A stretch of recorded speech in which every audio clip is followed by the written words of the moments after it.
Magkabilang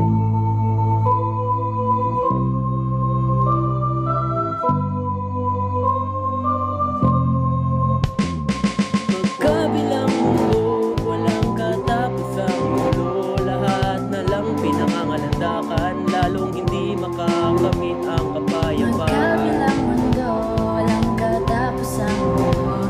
Lahat na lang pinangangalandakan, lalong hindi makakamit ang You might never know the kapayapaan. power of your fingertips. Be careful, it may push you off the edge of the cliff.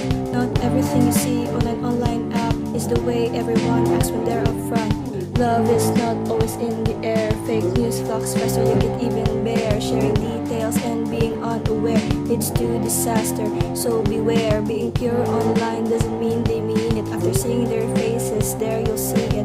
Social media has its pros and cons. Don't trust anybody, better off alone. Magkabilang mundo, walang katapusang mundo. Lahat na lang pinangangalandakan, lalong hindi makakamit ang kapayapaan. Magkabilang mundo, walang katapusang mundo. Lahat na lang pinangangalandakan, lalong hindi makakamit ang kapayapaan. What's the point of sharing false information just to ruin one's reputation? Be mindful that this information has the power that leads to discrimination. It might be different to misinformation, but are close enough to one's aberration. Even malinformation that is used to manipulate, disrupt psychological and mental state.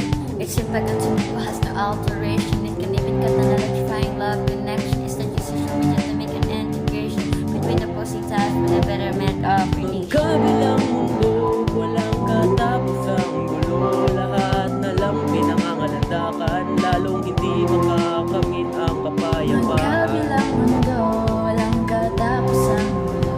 Lahat na lang pinangangalandakan, lalong hindi makakamit ang kapayapaan.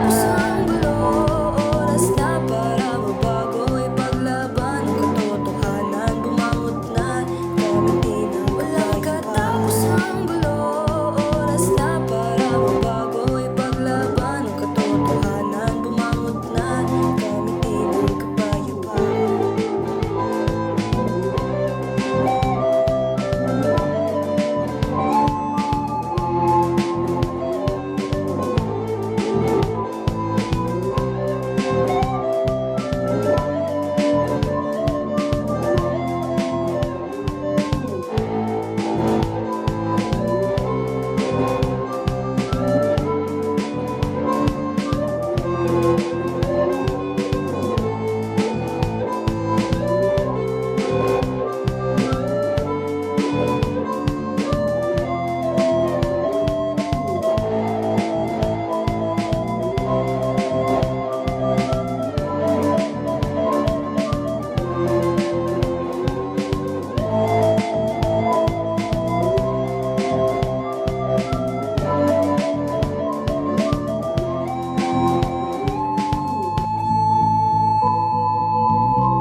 Before you click, comprehend, and double check.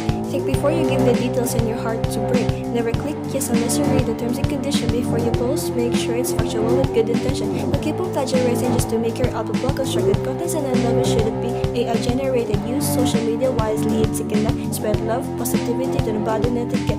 Love corners may not be easy to conquer, but being a pretentious sponsor is not always to cure. Being irresponsible social media user is a mass media information literacy is the one you can trust. Katapusang gulo, oras na para mabago, ipaglaban ang katotohanan, bumangot na, gamitin ang kapayapaan. Hi, Kat! Ako to, si Jilmar. Pero yung totoo, ako si Darin.